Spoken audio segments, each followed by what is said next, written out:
Graça e paz, lindos. Deu para adorar aí? Aleluias. Agora vamos correr contra o tempo, né? Lucas capítulo 7. Evangelho de Lucas capítulo 7. Você que trouxe a sua Bíblia, abre aí, meu irmão. Sinal de Bíblia aí fazendo barulho. Barulho de Bíblia é sinal que Deus vai continuar falando. Se tem uma coisa que é boa no culto, meu irmão, é o barulho de Bíblia. É porque Deus vai falar, meu irmão. Deus, Ele é o único autor que quando você abre o livro dele, Ele se faz presente quando você lê. Então, meu irmão, pode ter certeza que Deus está presente neste lugar. Você que não trouxe a Bíblia, meu irmão, está indo para a guerra sem arma? O que está acontecendo? Mas pode acompanhar aí no telão. Amém? Lucas capítulo 7. E depois de concluir todos esses discursos perante o povo, entrou em Cafarnaum. E o servo de um centurião, espera um pouquinho aí. E o servo de um certo centurião, a quem muito estimava, estava doente e moribundo. E quando ouviu falar de Jesus, enviou-lhe uns anciãos dos judeus, rogando-lhe que viesse o curar. E chegando eles juntos de Jesus, rogaram-lhe muito, dizendo: é digno que lhe concedas isso, porque ama a nossa nação, e ele mesmo nos edificou uma sinagoga. E foi Jesus com ele, mas quando já estava perto da casa, enviou-lhe o centurião uns amigos, dizendo-lhe: Senhor, não te incomodes, porque não sou digno que entres debaixo do meu telhado. E por isso nem ainda me julguei digno de ter contigo. Dize, porém, uma palavra, e o meu criado sarará. Porque também sou homem sujeito à autoridade, e tenho soldados sob o meu poder. E digo a este: vai, e ele vai, e a outro: vem, e ele vem. E o meu servo: fazer isto, e ele faz. E ouvindo Jesus, maravilhou-se dele, e voltando-se à multidão, disse: digo-vos que nem ainda em Israel tenho achado tanta fé. E voltando para casa, os que foram enviados acharam são o servo enfermo. Você crê que a Bíblia é a palavra de Deus? Você crê que quando você abre a Bíblia é o próprio Deus falando com você? Então eu te convido a você aplaudir ao Senhor, meu irmão, porque Deus vai continuar falando neste lugar. Enquanto você aplauda, dá um glória a Deus, dá um aleluia. Não é proibido glorificar, meu irmão. É muito fácil a gente se maravilhar com as obras de Jesus. Quando nós lemos a palavra de Deus, nós vemos os milagres, sinais e maravilhas. Não tem como a gente ficar admirado, não tem como a gente ficar maravilhado com as obras que Deus faz. Quem nunca aqui, meu irmão, foi diante de uma praia e quando contemplou toda a beleza da natureza, não se maravilhou com as obras de Deus? Quem nunca aqui diante de uma paisagem bonita não parou para olhar e glorificou o Deus que fez todas essas coisas? Se maravilhar com as obras de Deus é muito fácil. Se você olhar na Bíblia, meu irmão, você vai encontrar muitos milagres, sinais e maravilhas de Deus. Deus operando muitos milagres. O livro de João, por exemplo, no último versículo, ele declara que se todos os milagres de Jesus fossem escritos em livros, ele achava que não poderia caber todos esses milagres, meu irmão, no mundo. João está declarando que se todos os milagres de Jesus fossem escritos em livros, não caberiam os livros no mundo. A palavra que João está usando aqui, meu irmão, é uma palavra que na gramática a gente fala que é uma hipérbole. O que é uma hipérbole? É uma frase exagerada para dar ênfase naquilo que nós queremos passar. É a mesma coisa quando o homem chega em casa e fala: mulher, eu estou morrendo de fome. Ele não está morrendo de fome, mas ele está dando ênfase porque está com muita fome. E naquele momento, quando João declara isso, meu irmão, ele quer dizer que Jesus fez muitos outros milagres, sinais e maravilhas que não foram escritos nas Bíblias. Mas espera aí, o ministério de Jesus durou mais ou menos 3 anos e meio. Em 3 anos e meio, Jesus operou muitos milagres, sinais e maravilhas. Mas será mesmo que esses milagres não caberiam em todo mundo? Eu quero falar para você, meu irmão, que a palavra de João não foi uma hipérbole, mas foi uma palavra profética, porque 2000 anos se passaram e Jesus ainda continua operando milagres, sinais e maravilhas. E hoje, se todos os milagres de Jesus fossem escritos em livros, já não caberia mais no mundo. Ei, meu irmão, deixa eu te falar uma coisa para você, deixa eu te lançar uma chave nessa noite. Existe um hall de milagres que nessa noite, se você buscar ao Senhor, o seu nome também pode estar escrito lá, e Deus pode operar um milagre sobre a sua vida. Para isso, meu irmão, é só simplesmente você crer. O que a Bíblia fala? Os sinais seguirão. Existem milagres da parte de Deus para a sua vida. Existe um Deus, meu irmão, que Ele é o mesmo ontem, hoje e eternamente. O Deus que operava milagres no passado é o Deus que nós estamos buscando nessa noite. E Ele também pode fazer milagre na sua vida. Se maravilhar é fácil com Jesus. Só que o texto que nós acabamos de ler fala de um homem que fez o ao contrário. Um homem que fez algo que ninguém estava fazendo. Um homem que deixou Jesus maravilhado com a sua fé. E meu irmão, aqui é uma chave muito grande que nós temos para aprender. Que para nós vivermos milagres, para nós vivermos as maravilhas de Deus, a gente precisa fazer aquilo que ninguém quer fazer. A gente tem que aumentar o nosso nível de fé. A gente tem que buscar o nosso nível de intimidade. A gente tem que aumentar, meu irmão, o nosso nível de busca. Nós não podemos se contentar com a situação que nós encontramos, mas a situação que nós estamos esperando o milagre precisa causar, meu irmão, um desconforto em nós. O grande segredo para se viver milagre, meu irmão, é entrar numa vida de desconforto. E nessa noite, meu irmão, eu venho confrontar você, para que você venha olhar para a sua situação e entender que Deus pode fazer milagres, que Deus pode operar maravilhas, que Deus pode fazer coisas, meu irmão, que você não pode ver com seus olhos, mas pela fé você consegue acreditar que Deus pode fazer. Qual é o primeiro passo para se viver um milagre? É ter uma situação impossível. Porque se a minha situação não é o impossível, se a minha situação, meu irmão, eu consigo resolver com a minha inteligência, com a força do meu braço, não é de um milagre que eu preciso, é um processo que eu estou passando.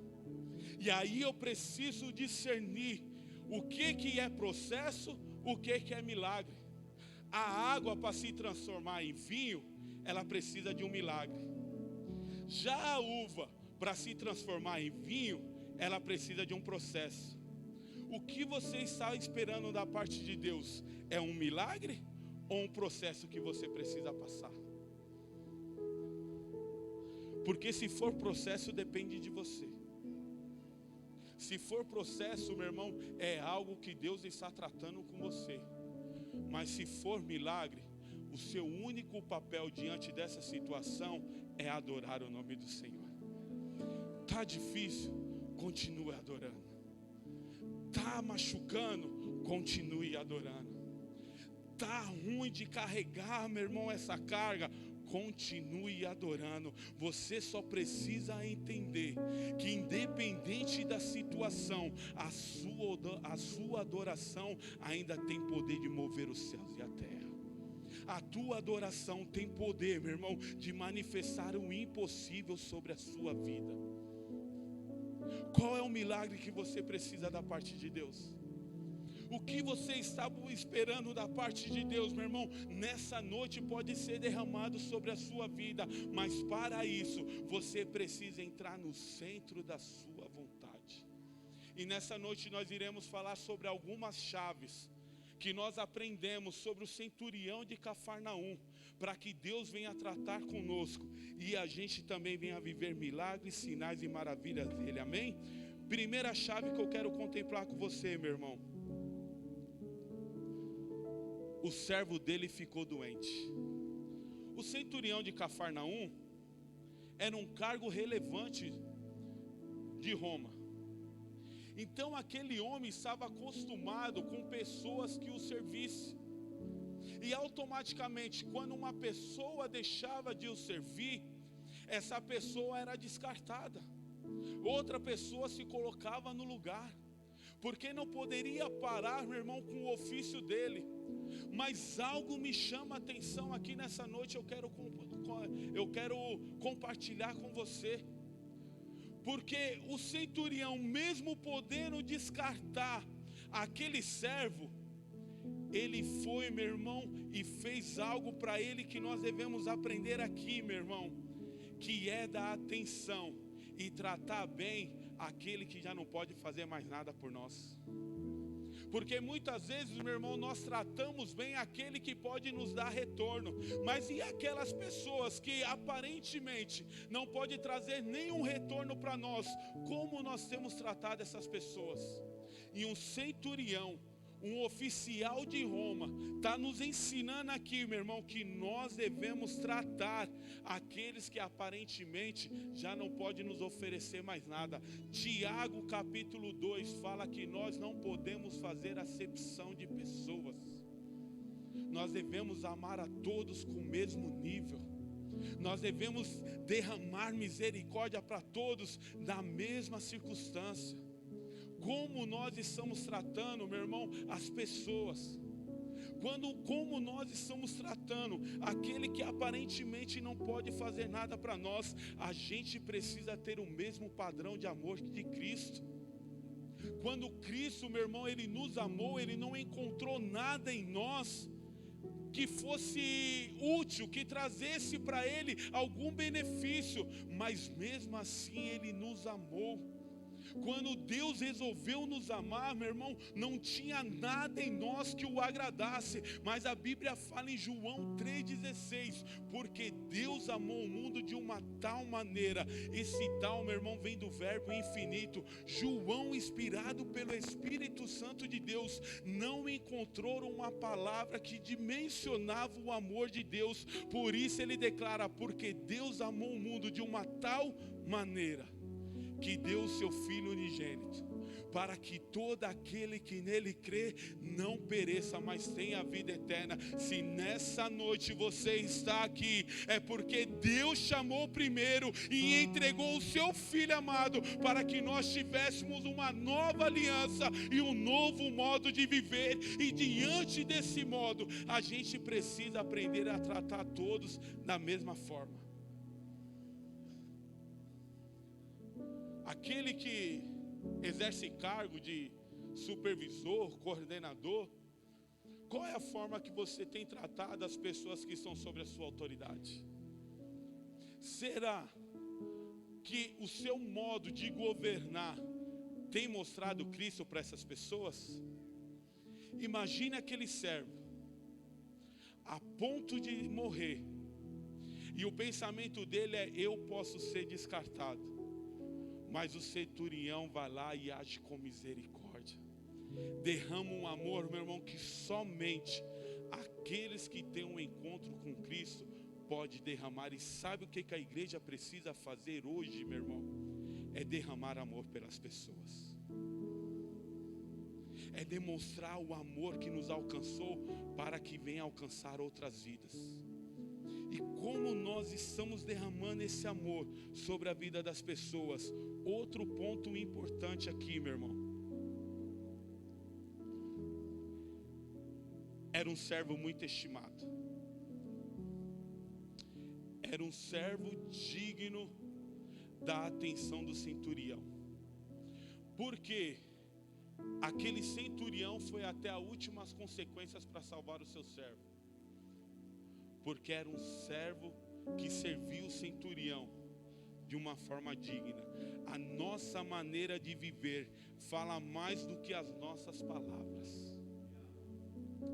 Como nós vivemos, como é as nossas atitudes lá fora, fala mais do Deus que nós servimos. Meu irmão, a gente precisa entender que existem pessoas que por meio natural, elas nunca vão entrar numa igreja para ouvir a palavra de Deus.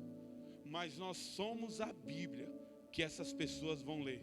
E através da nossa atitude, elas também podem chegar até o amor de Deus. E aí o grande segredo aqui neste lugar, meu irmão, como estamos representando o amor de Deus, como estamos representando o reino de Deus. A Bíblia fala, meu irmão, que nós somos embaixadores de Cristo. Ou seja, nós somos representante legal de Deus aqui na terra. E aí, meu irmão, como é que nós estamos representando este reino? Como que nós estamos fazendo, meu irmão, para que através das nossas vidas as pessoas venham reconhecer o Senhor Jesus como único e suficiente Salvador? Porque falar que é crente é fácil. O difícil, meu irmão, é seguir uma vida reta diante da palavra de Deus. E como nós iremos fazer isso? Quando nós começarmos a viver a plenitude da palavra de Deus. A Bíblia fala em Mateus, meu irmão, 18, é certo que haverá escândalo, mas ai daquele por quem vier o escândalo. E nessa noite eu declaro em nome de Jesus, que nós seremos o povo que adoraremos ao Senhor e daremos testemunho de tudo aquilo que Ele faz, e não envergonharemos o seu nome. Outra atitude, meu irmão, que me chamou a atenção, ele ouviu falar de Jesus. Aquele centurião ouviu de falar de um Jesus que curava, que libertava, que restaurava. E aí eu te pergunto, quanto daquilo que temos ouvido falar de Jesus estamos vivendo na prática?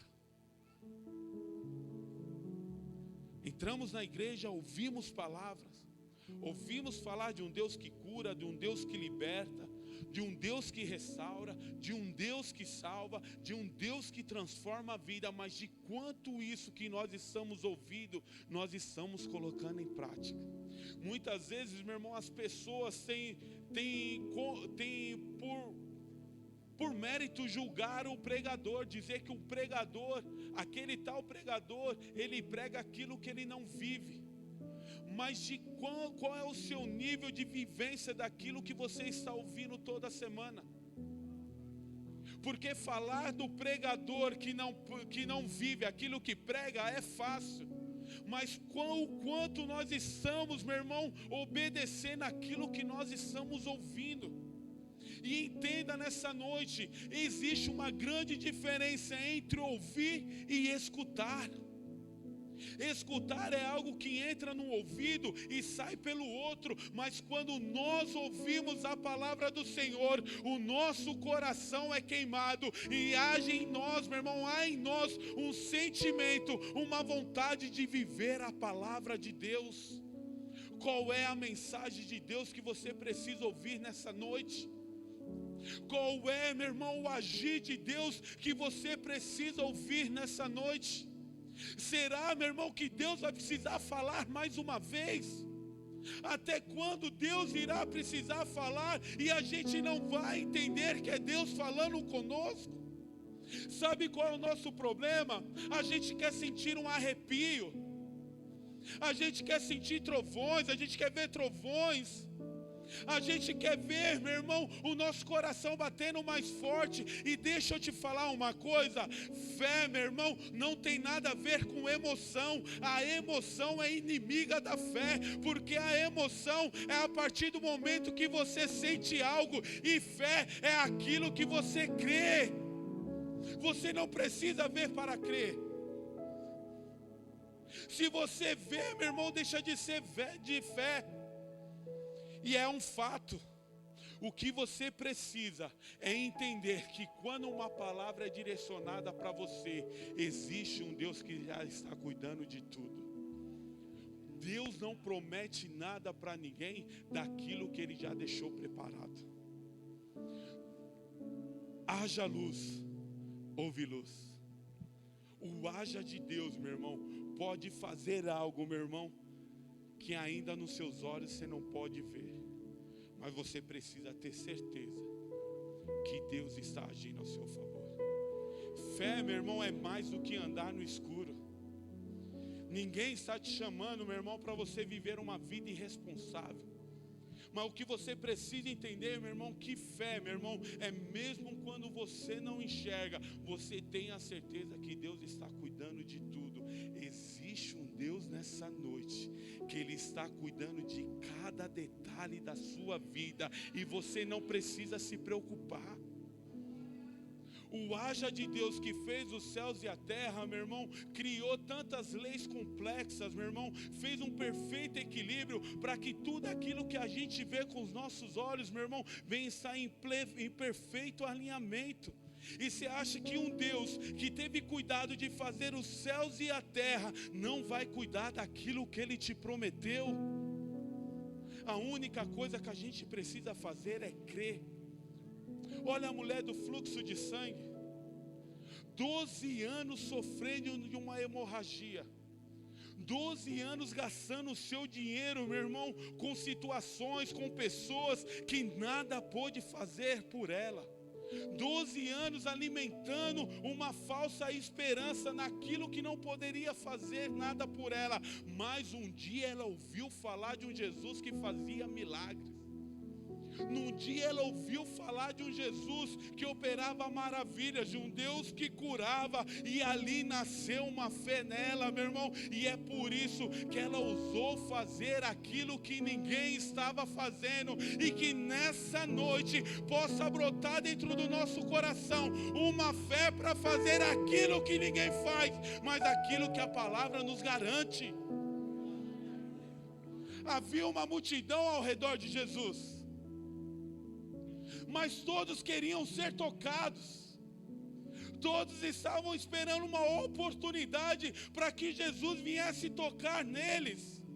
Mas aquela mulher, ela fez aquilo que ninguém estava fazendo. Enquanto todos queriam ser tocados, ela ousou tocar em Jesus. Ela foi pelo caminho inverso, meu irmão. Ei, quando Deus te der uma direção, não tenha medo de seguir ela, continue firme, porque se Deus te deu uma direção, Ele está te garantindo destino. O cego de Jericó, ele estava à beira do caminho, e na beira do caminho ele ouviu falar que Jesus estava passando. E quando ele ouviu falar que Jesus estava passando, ele começou a clamar: Jesus, filho de Davi, tem misericórdia de mim. Sabe qual é o nosso problema, meu irmão? Às vezes o mundo está caindo ao nosso redor, e a gente não está entendendo que é uma oportunidade que Deus está nos dando para a gente clamar o nome dEle. Às vezes, meu irmão, a situação está de cabeça para baixo, e a gente está procurando argumentos terrenos para entender tudo o que está acontecendo. E Deus nos chama nessa noite para que a gente venha sair da geografia da terra e viver a geografia do sobrenatural. E entender, meu irmão, que uma situação adversa é um convite de Deus para a gente viver o sobrenatural. Deus tem te convidado, meu irmão, todos os dias para você provar o sobrenatural, mas você não está entendendo. Se levante dessa situação. Deus te chama nessa noite para você sair dessa zona de conforto e entrar na zona de confronto e entender, meu irmão, que essa situação é Deus movendo para que você venha entender, meu irmão, para aquilo que você foi chamado. Até quando Deus vai precisar falar e você não vai entender? Será que mais uma vez Deus vai ter que se levantar e falar: eis que estou contigo? Até quando nós seremos como Gideão? Que o anjo chegava e falava: Gideão, o Senhor é contigo. Mas ele não acreditava. Sabe por quê, meu irmão? Às vezes a situação que a gente está vivendo, ela se apoderou de tal forma de nós, que a gente acha que é normal viver da forma que nós estamos vivendo. Existem pessoas que são com uma vida miserável, mas para ela é normal viver uma vida miserável. Existem pessoas que estão aptas para viver milagres de Deus, mas por estar na zona de conforto, os milagres não estão sendo provocados. E até quando Deus vai ter que falar para você entender que Deus quer te chamar para viver algo novo. Você está no lugar de novos recomeços. Você está no lugar de novas histórias. Você está no lugar de um ambiente de um Deus que transforma a vida. E eu não sei qual é a parte da sua vida que precisa de um milagre. A única coisa que eu tenho certeza, que Deus é poderoso para fazer infinitamente mais. Que Deus pode fazer, meu irmão, infinitamente mais daquilo que você pensa ou imagina. Quarto ponto.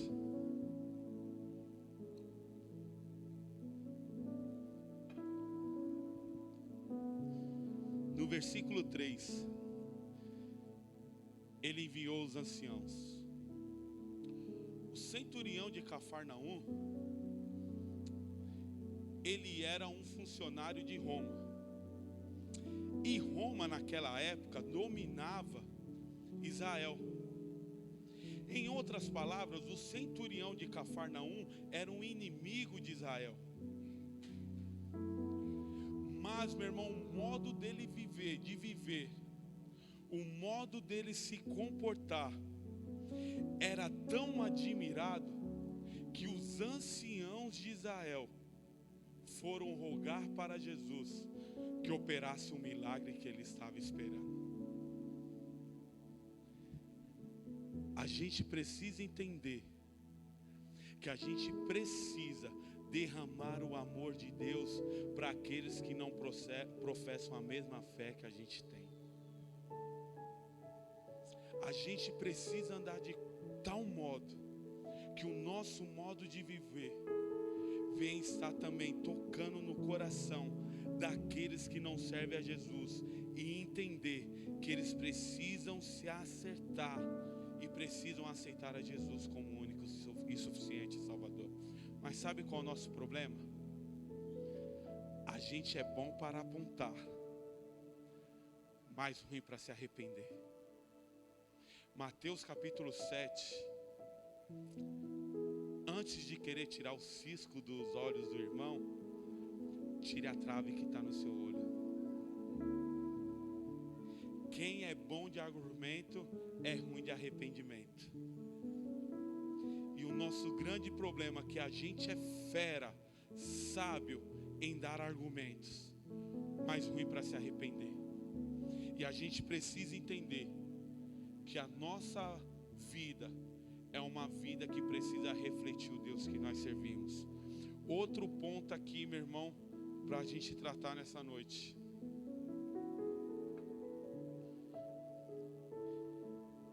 Ele edificou uma sinagoga. Gênesis capítulo 15 fala que Abraão, ele edificou um altar ao Senhor. E ali ele entregou uma oferta de sacrifício. Só que as aves de rapina estavam querendo roubar a oferta que Abraão tinha acabado de sacrificar. E a pergunta que eu faço para nós nessa noite: quais são as aves de rapina que a gente precisa lutar todos os dias para que não roube o nosso sacrifício que entregamos ao Senhor? Do altar que você edificou ao Senhor, meu irmão, qual é a ave de rapina que você tem que brigar todos os dias para que aquilo que você está entregando ao Senhor não seja roubada por elas? Outra coisa interessante aqui, meu irmão, é que servir a Deus somente na igreja é pouco. A gente precisa ser pessoas edificadores de altares. A gente precisa ser, meu irmão, filhos de Deus, que por onde a gente passa, a gente deixa um altar edificado ao Senhor. A gente precisa viver de tal modo, meu irmão, que aonde a gente chegar, nós sejamos referências de homens de Deus. Eu não sei se eu já falei aqui ou se eu falei no TED.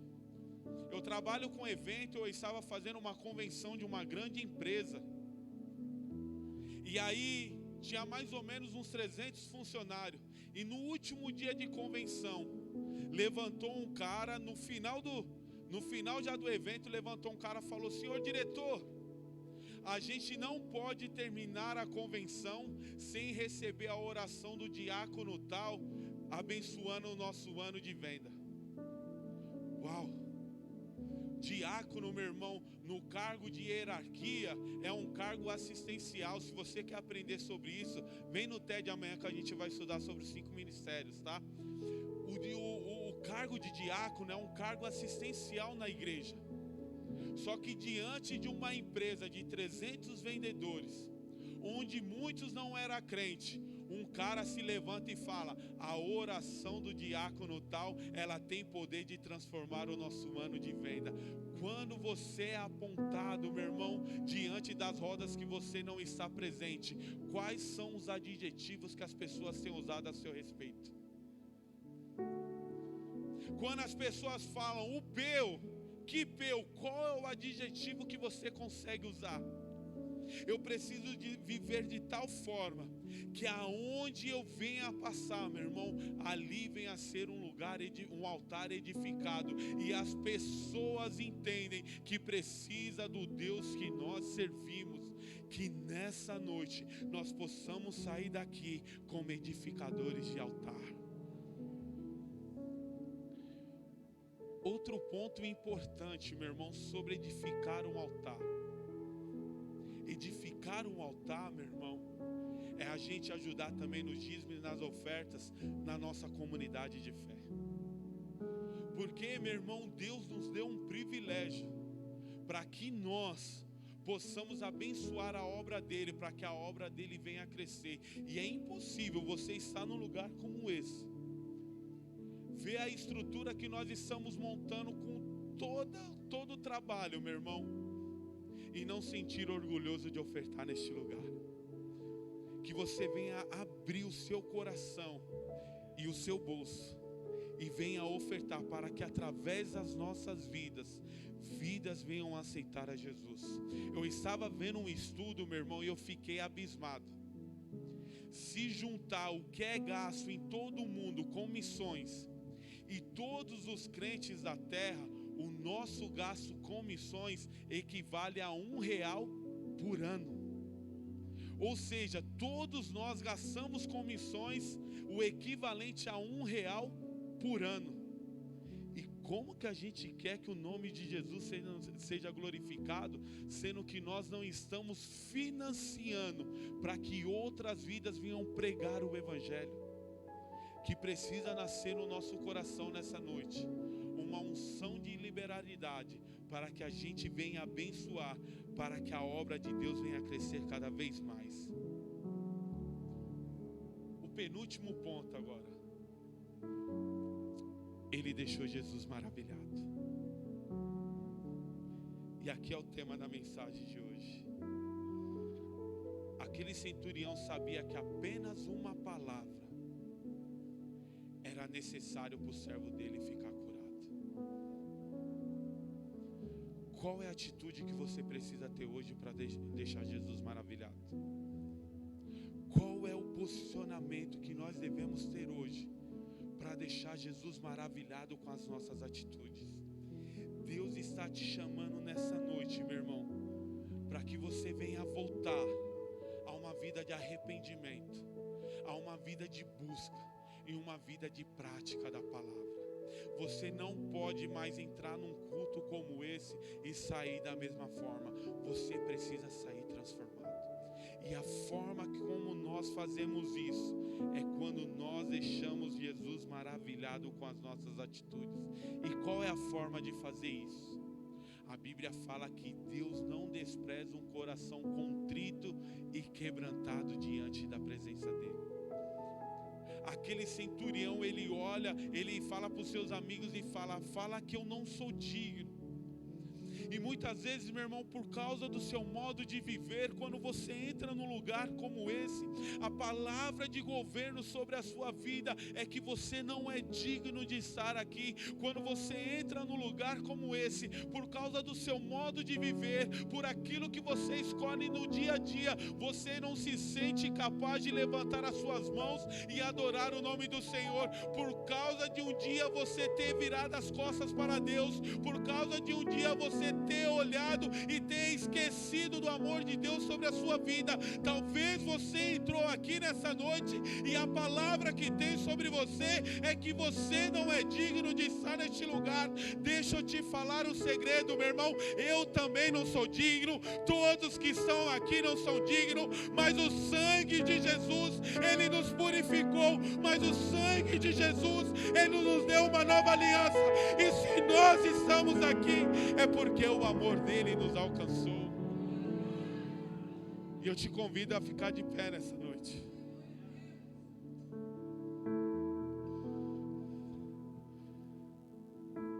Último tópico.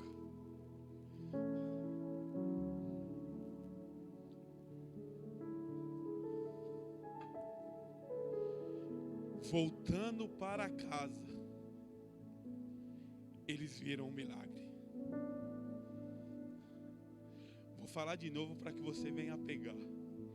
E voltando para casa, eles viram um milagre. Você está num ambiente profético. E de repente aos seus olhos, a sua adoração não mudou nada aqui dentro. Mas enquanto você estava adorando aqui, Deus estava cuidando dos seus. E voltando para casa, eles viram um milagre. Você vai sair daqui, você vai voltar para sua casa.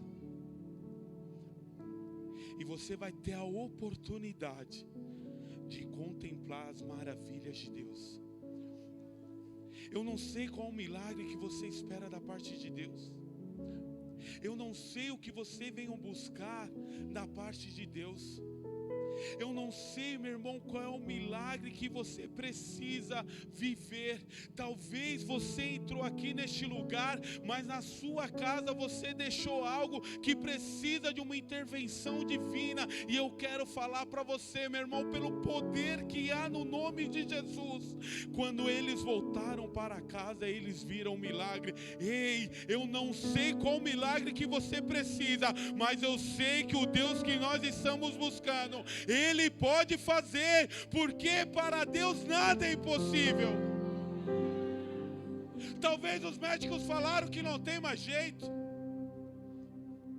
Talvez os especialistas olharam a sua situação, a situação da sua família e falou que era o fim. Mas nessa noite você pode viver os milagres de Jesus. O que você precisa entregar hoje? O que você precisa fazer hoje para viver esses milagres, esses sinais, essas maravilhas? A Bíblia fala sobre o endemoniado de Gadareno, onde toda a sociedade tinha medo, onde ele era amarrado com correntes, mas ele conseguia se soltar. Mas um dia ele tem um encontro com Jesus. E quando ele tem um encontro com Jesus, a sua vida é transformada. Ali há uma libertação. E o endemoniado de Gadareno agora, ele está liberto, ele está livre de todo o jugo que o inimigo colocava sobre a vida dele. E nasce o desejo dele de seguir a Jesus. Mas Jesus olha para ele e fala assim: não, volta para sua casa e fala das maravilhas que Deus fez. Jesus te convida nessa noite para que também você venha voltar para sua casa e falar das maravilhas que Ele fez. Qual é o milagre que você precisa da parte de Deus hoje? Quais são as maravilhas que você quer contar do Deus que você serve e fez? Jesus te chama nessa noite. Jesus te chama nessa noite. E Ele fala: tem milagres para você. Tem mudança de situação.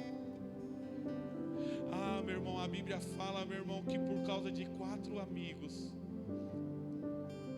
um paralítico voltou a andar. De repente você entrou sozinho, achando que você estava sozinho nessa situação.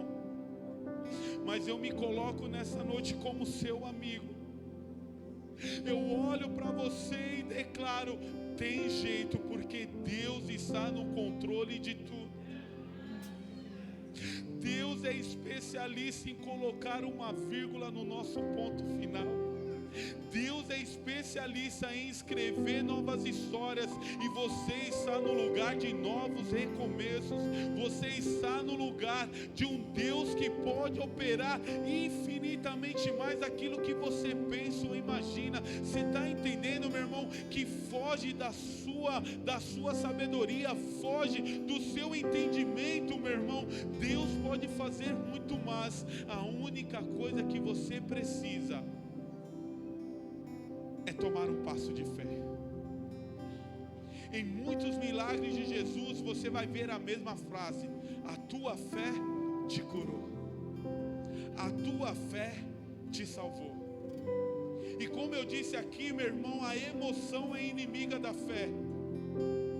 Você não precisa sentir um arrepio, você não precisa sentir, meu irmão, nada além daquilo que a palavra pode fazer efeito na sua vida. E eu te convido nessa noite a tomar um ato de fé. Eu te convido nessa noite, meu irmão, a você dar o primeiro passo e deixar que Jesus cuida do resto.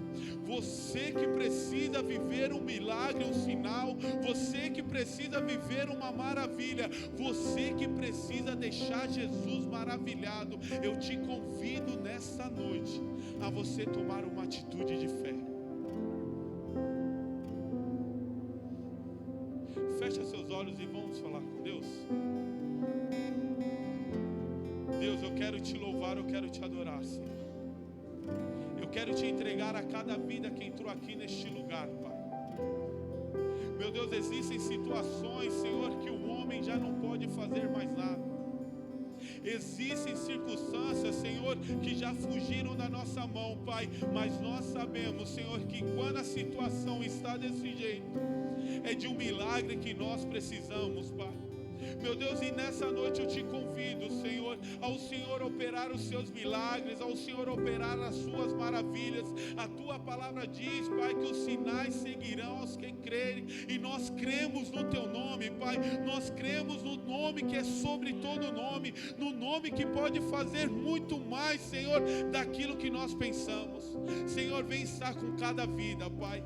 Que o Senhor vem estar tratando, Senhor, individualmente, Senhor, com cada circunstância, Pai, com cada coração, Pai, e que nós possamos sair daqui, Senhor, na certeza que existe um Deus que anda conosco todos os dias, e não importa a situação, Pai, nós iremos te louvar, te adorar, em nome de Jesus. Se você crê assim, meu irmão, aplauda o nome dele.